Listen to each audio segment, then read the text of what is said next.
Casinos make billions, but a locked room behind a back corridor hid experiments that operators did not want anyone to find. In this video, you will be taken into a secret test lab where casino engineers tried 9 slot machines that turned out to be the most dangerous for house profit. And you will hear who ran the tests, what technical quirks made these games lethal for margins, and how players, insiders, and regulators reacted. The information comes from former engineers, leaked test logs, internal audit notes, and interviews with ex-floor supervisors, all of which paint a picture of a controlled space where probabilities were toyed with until patterns emerged. We start with a story about a machine called Vault City by NovaPlay, a prototype whose bonus loop often re-triggered in ways that staff could not reconcile with the published RTP. An engineer named Marco first noticed the discrepancy and later wrote a confidential memo that circulated among a handful of technicians.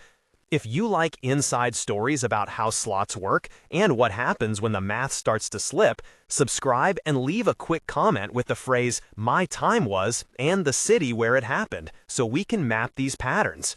Now, let us go to machine number 1 and see exactly what was found in that hidden room and why the lab considered it a red flag for operators worldwide.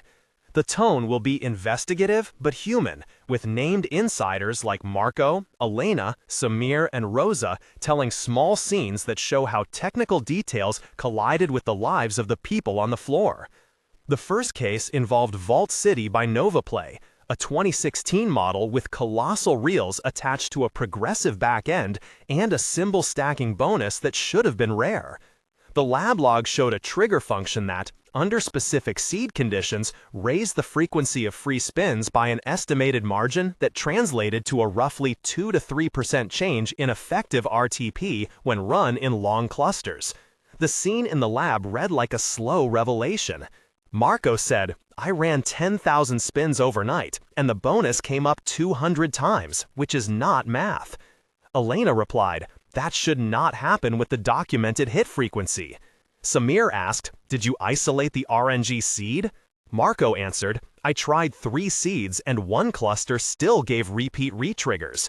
Rosa said, "Show me the logs," and Marco pushed a printed sheet across the table, its edges soft from coffee stains and repeated handling. The hum of the lab AC filled the room. The fluorescent lights cast a flat white across the panels. A faint ozone tang from soldering lingered, and the metallic click of a hard drive being accessed sounded like a metronome. Marco explained the bonus mechanism, Elena asked for the pay table, Samir noted anomalies in the volatility metric, Rosa frowned at the back-end entries, and they agreed to rerun the simulation. A different build.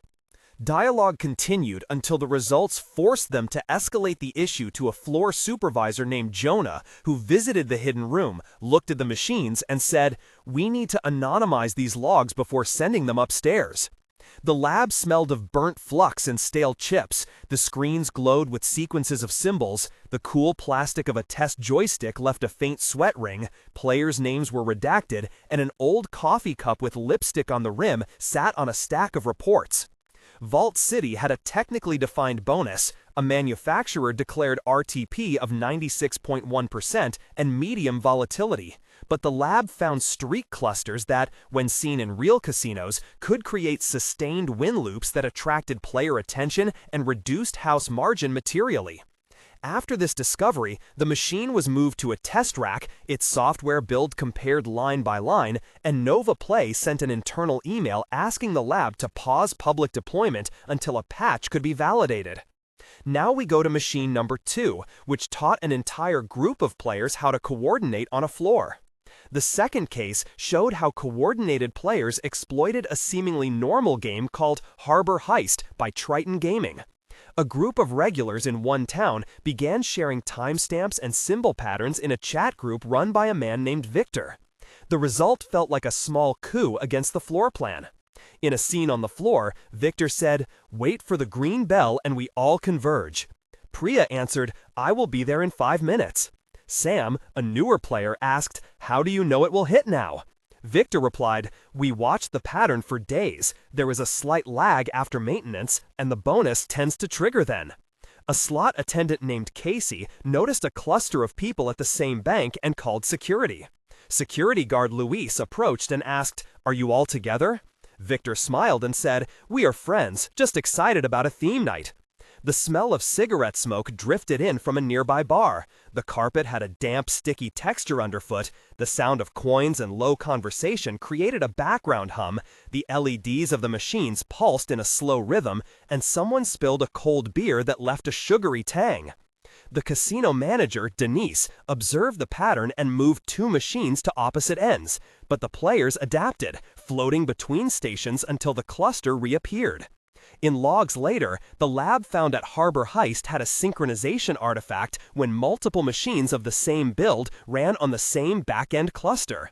In technical language, timing jitter in the network messages caused correlated bonus windows across devices, which players exploited by coordinating arrival times. The casino responded by changing coupon offers and by increasing denomination levels to discourage the group from massing on low-value games. The incident forced floor managers to rethink how adjacency and network timing could produce emergent patterns that players could exploit. Case 3 focused on a regulatory incident when a manufacturer patch for a title called Neon Pharaoh by Atlas Slots accidentally left an old test routine live on the production build. The test routine increased pay table weightings for a specific symbol during certain hours to simulate day-night cycles in the lab. The moment of discovery played out across a tense inspection. An investigator named Helen from the State Gaming Commission called the lab and asked to see audit trails. Engineer Lucas answered, "We archived the builds, but some timestamps are corrupt." Helen said, "You must produce the original deployment manifest within 48 hours. Lucas replied, "We will pull backups and provide hashes." The room smelled faintly of ozone and cleaning solvent from a recent equipment check. Hard drives clicked, the fluorescent light hummed, and pressure from a regulator's voice seemed to tighten the air. In dialogue exchanges, the manufacturer rep, Anton, argued that the patch was internal only, while the commission agent, Helen, noted discrepancies between declared and actual builds. The test routine was traced to a developer named Fiona, who admitted she had left a debug toggle enabled for convenience. The commission issued a formal warning and a fine that was significant enough to become a case study for compliance teams. The technical detail was that a debug flag allowed symbol weight tables to be adjusted by percentage points at runtime, altering effective RTP and triggering an audit. The lesson for operators was clear: audit logs and build manifests must be immutable and cross-verified by independent auditors. The fourth case revolved around a high roller and a moral dilemma for a property when a single player began winning large sums on a machine named Olympus Coins by Helios Interactive.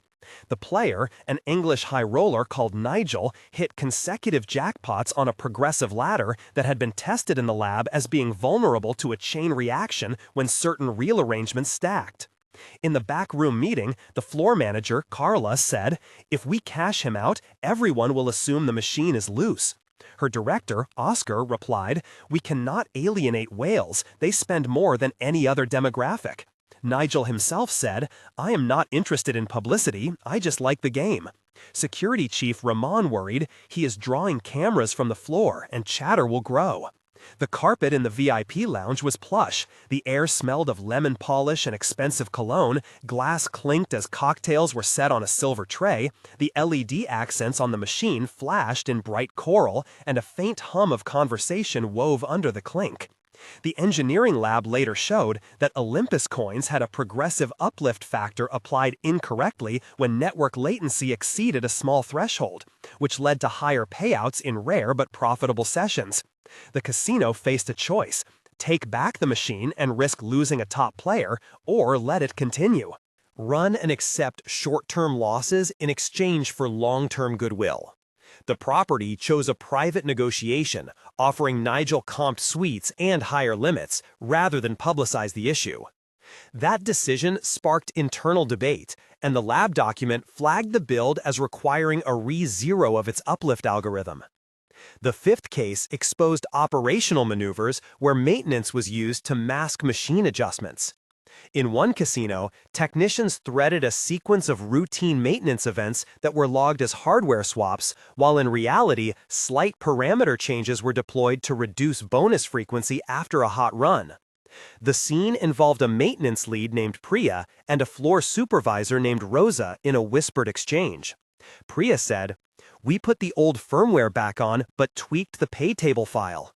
Rosa replied, "That will calm the crowd without a commotion." Jake, the slot attendant, expressed concern. "Is that legal?" Rosa answered, "It is within the operator realm if documented internally, but do not publish it." The metal smell of a maintenance cart, fingerprints on a plastic panel, the faint rattle of screws in a tray, the soft buzz of LED indicators, and the damp cloth smell from cleaning solutions describe the physicality of the act. Insiders later explained that some teams used maintenance logs to hide soft parameter shifts, while technically leaving audit stacks intact with plausible deniability. The lab argued that any change affecting randomized outcomes must be reflected in immutable audit records, and that operational expediency should not substitute for formal testing. The casino later revised procedures, requiring a third-party witness for firmware redeploys on revenue-impacting titles. Case 6 examined how floor ambiance was weaponized to steer players away from profitable machines. A tactic emerged where management would relocate suspect games into areas with poor lighting, louder noise, or uncomfortable seating to reduce dwell times and thus reduce the chance that a hot streak would build. The human story came through a dialogue between a surveillance operator called Elena and a marketing director named Marco. Elena said, "They moved the only low volatility units to the dark corner." Marco replied, "It will cut hold. People do not stay where they feel watched." A regular named Samir commented, "The chairs are sticky now, and I left after 10 minutes. The sensory detail included the sour smell of old carpet, a flickering lamp throwing cold light on a pay table, a heating vent that hissed intermittently, the rough texture of a replaced armrest, and the distant bass from the gambling floor events. Behavioral scientists in the lab pointed out how environment shapes session length and betting behavior, and how seemingly trivial design decisions had mathematically predictable impacts on RTP realized by players over time. The tactic worked in many properties, but faced pushback from customer experience teams and from regulars who noticed the deliberate shuffling. Now, around 1/3 into our sequence, it is time for you to share. If you have ever found what felt like, "My time was followed by city, and a few quick details. Do not include personal data. Your stories help map where patterns emerge, and they help us decide which machines or properties to investigate next. The community has uncovered several test artifacts in forum threads, and some of these tips were essential to reconstructing the hidden room experiments. Thank you for sharing. Now we return to the list, as Case 7 illustrates the unwritten codes among regulars and how knowledge travels. Case 7 showed the culture among regular players and how they developed local routes, or beating paths, that relied on social codes. In a scene on a muted morning shift, regulars Rosa, Jonah, Priya, Victor, and Samir traded signals, like who to trust and when to hold back. Jonah said, "Do not post screenshots publicly, it ruins everything." Rosa replied, "We only tell trusted people in private channels." Priya warned, "If you blur the logs, we will attract attention from management." Victor observed, "Patterns are fragile, treat them like harvests." The air had morning coffee that smelled burnt at the edge of the floor. A fan created a low flutter in the paper betting sheet. Coins felt cold in hand, and fingertips left faint grease on the plastic chair. The lab found that community knowledge often outpaced formal audits, and operators who tried to disrupt player networks inadvertently signaled where the good games were by creating scarcity or gossip. This social ecology explained how a machine could go from unknown to legendary within weeks, making culture itself a variable in the equation. Case 8 dives into the technology that made certain machines particularly dangerous, focusing on Colossal Cascade by Meridian Systems, a title that used a colossal reals mechanic with expanded symbol matrices, which increased recombination possibilities and boosted re-trigger potential. The technical explanation came from Samir and an engineer called Fiona in a lab dialogue that parsed the code behavior. Samir asked, "How does the giant reel change the hit distribution?" Fiona answered, "It increases the number of overlapping symbol patterns, which raises the effective frequency of certain pay lines." Samir asked, "Does that mean higher RTP?" Fiona replied, "Not by itself, but combined with the progressive ladder, it can create long win sequences." They described the tactile feel of the larger spinner glass, the low thump of the reel motor, a faint resin smell from the decorative bezel, LEDs that cycled in wide sweeps, and the slight vibration underfoot when a large hit cascaded. The lab measured that the Colossal Reels variant had a higher effective burst payout with similar long-term RTP, but the short-term realized RTP that players experience on the floor could be substantially higher during win clusters. That discrepancy between theoretical and realized outcomes is what made Colossal Cascade a favorite among certain player communities and a headache for revenue managers. Case 9 tied several threads together with a story about a model called Horizon Break by Parallax Gaming, which combined multiple risky features from other cases and triggered a regulatory review. The hidden room logs showed Horizon Break running in a test harness where timing jitter, colossal reel mechanics, and a debug toggle intersected to produce a worst-case scenario for operator margin. In a tense meeting, Commission Agent Helen confronted lead engineer Anton. Helen said, "Your test environment leaked to production." Anton responded, "We isolated the branch, but a sync error pushed it out." Auditor Priya asked, "Where are the audit hashes?" Anton replied, "We have partial records, some packets were lost." In the room, the smell of heated plastic from a soldering station lingered. Screens glowed lines of code, a fan whirred at low speed. A mug of cold coffee sat next to a stack of stamped reports, and the weight of the confrontation made the air feel like a physical pressure. 3 moments of tension emerged here, and each must be drawn out. First tension arose when the lab discovered a pattern that implied intentional parameter changes. The team split into factions, some wanting to silently roll back the code, others demanding formal disclosure. The second moment peaked when regulators issued a temporary suspension of installs until independent audits could certify builds. The third moment of pressure came when a group of players published time-stamped session logs, prompting a public relations response and a class of follow-up audits. Each of these tensions lasted through multiple exchanges, review cycles, and tense coffee-fueled nights, and each illustrated how technical, human, and legal elements combined to force systemic change. In conclusion, the secret room experiments showed 9 machines whose combinations of code artifacts, network timing, colossal mechanics, and human behavior created rare but meaningful advantages for players and headaches for casinos. We saw Vault City, Harbor Heist, Neon Pharaoh, Olympus coins, the maintenance masked adjustments, ambience shuffles, player culture, Colossal Cascade, and Horizon Break each reveal different failure modes in the industry. Practical takeaways for viewers are simple and concrete. If you suspect a machine is behaving unusually, record timestamps, preserve evidence without posting personal identifiers, and report issues to the floor attendant, and if necessary to the local gaming commission.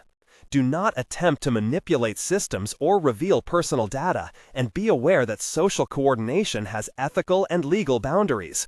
If you want to dig deeper into how RTP, volatility, and house edge relate to what you feel at the machine, subscribe and ring the bell so you do not miss the follow-up, where we will analyze raw logs and show example patterns from the lab in more detail. Epilogue 1 month later showed several manufacturers issuing patches to remove debug toggles. Epilogue 3 months later had a small group of properties standardize immutable manifest signing across deployments. And epilogue 6 months later resulted in a guidance memo from a gaming commission advising operators to strengthen build controls and to publish clearer audit trails. For player confidence, knowledge is the best strategy in a world of opaque odds.